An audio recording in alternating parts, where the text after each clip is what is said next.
So is it real? Is 4-0-1 real? Is all this scoring real? Is all this remarkable depth real? I don't know. Good morning to you. Good Monday morning. I'm Dejan Kovacevic of DK Pittsburgh Sports. This is Daily Shot of Penguins. It comes your way bright and early every weekday if you're into football and or baseball.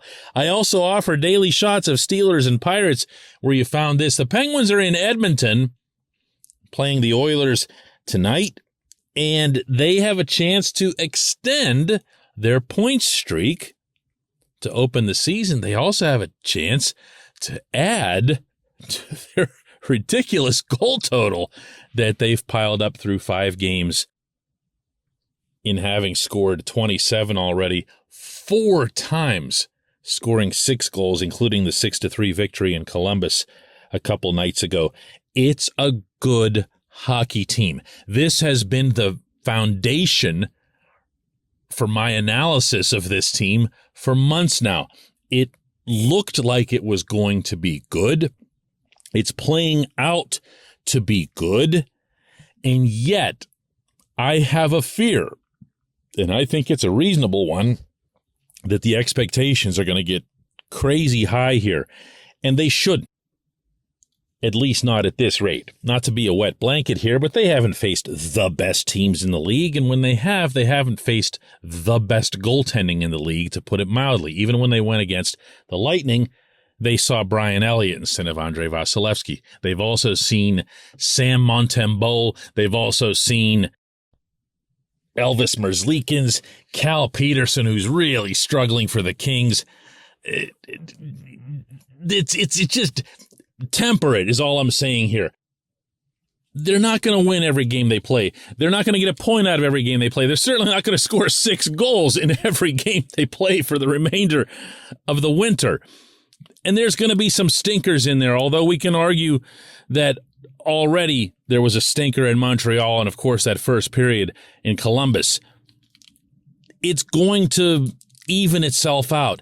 And as such, the one red flag that I'd raise so far, and the one thing that would keep me from going all out and saying, oh, yeah, this is real, this is it, go for it, go ahead and get excited and everything, is that this team, I believe this, and I'm going to continue insisting on this until proven wrong, needs to build itself on defending. It needs to become a strong, solid, responsible, but also aggressive defending team.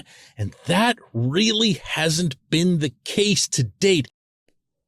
And I have a feeling that's why Mike Sullivan himself has been a little guarded, a little bit filtered in the praise that he's offered to the team. He has appreciated their resolve, their resilience was what he mentioned in Columbus after the game, in coming back from not starting out so great, and he's giving them everything that they'd want to hear as it relates to scoring.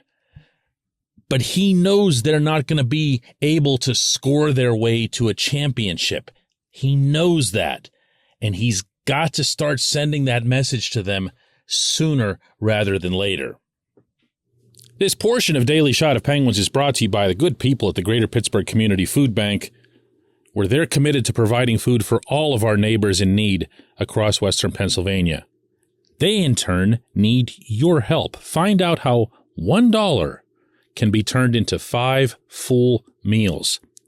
For those in need, visit pittsburghfoodbank.org. One little example of that, here's what Sullivan had to say in Columbus about the lousy start that they had, and about how scoring is something that's going to happen for the Penguins regardless, and how they need to. Just listen to him.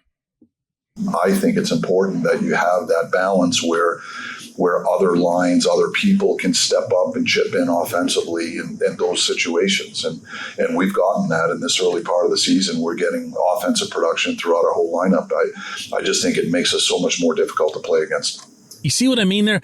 He wants to say a lot more than he is, but like most good coaches and managers in professional sports, he knows not to get real nasty after a W.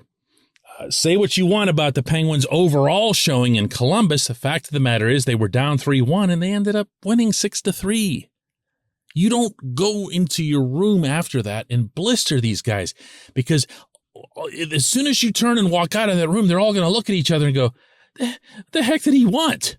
We just scored twice as many goals as the other guys. That's a point that you make instead in a practice setting. That's a point that you start passing along to your team's leadership group.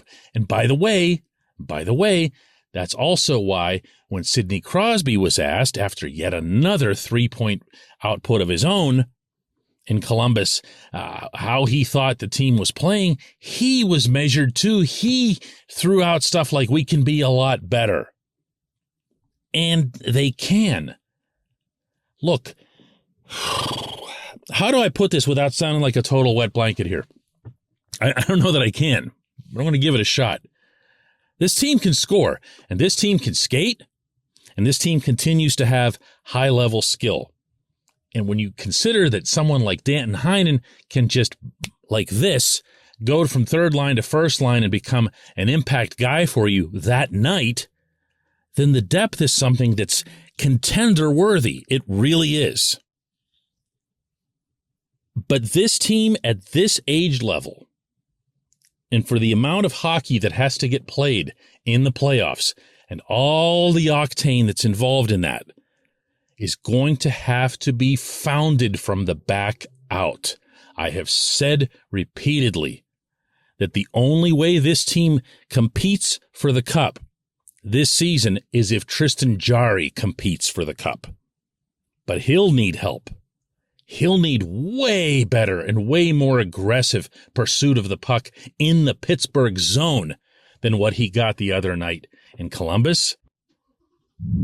He'll need support. He'll need a defense in front of him that whenever there's a long, sustained period of attack time for the opponent in the Pittsburgh zone, he'll need to feel and see and experience that these guys can go and get the puck back. That's what's been missing to date. That's what's keeping me from going over the top here with any kind of assessment. Once you see the Penguins put that into the mix, and I believe they're capable of it. I believe they're more capable of it on the back end than they were with the defensive roster that they had last season.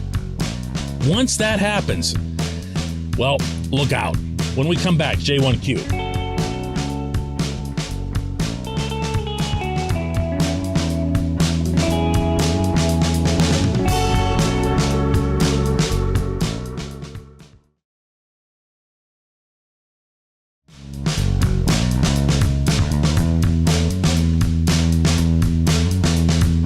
And today's J1Q comes from Seth, who asks, what is the record for most 6-goal games a season, and which day in October will the Penguins break it? Okay.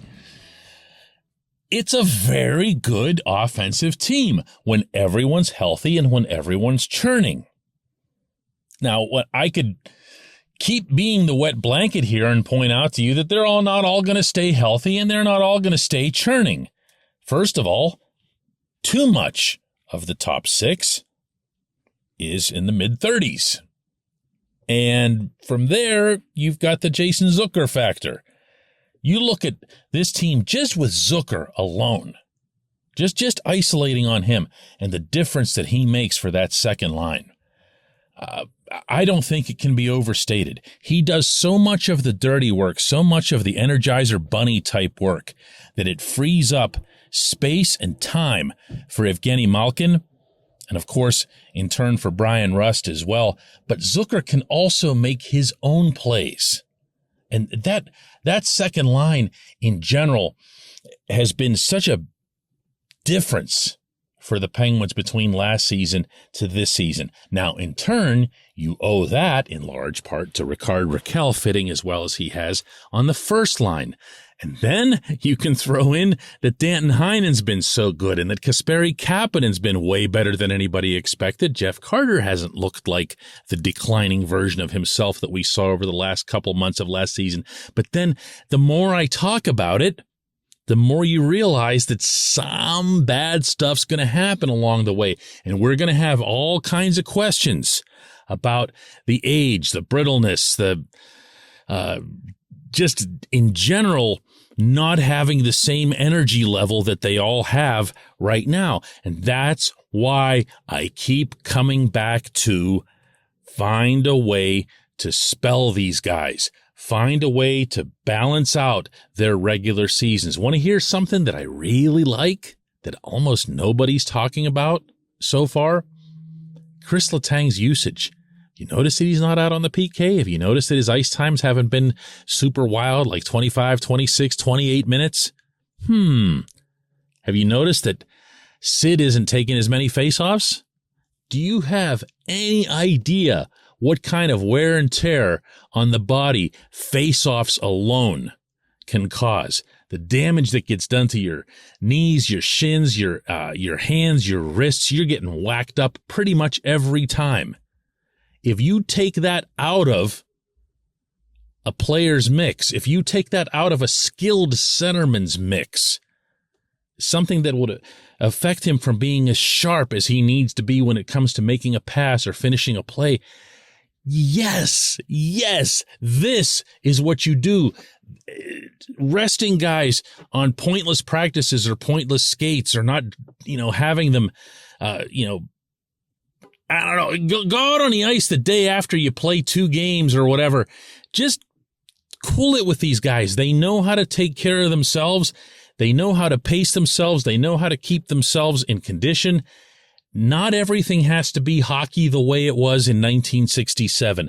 That, to me, honestly, Seth, this is the thing that to me is going to end up defining this season. How fresh, how energized, how healthy can these guys be for the hockey that matters? I appreciate the question. I appreciate everyone listening to Daily Shot of Penguins, and we'll do another one of these tomorrow.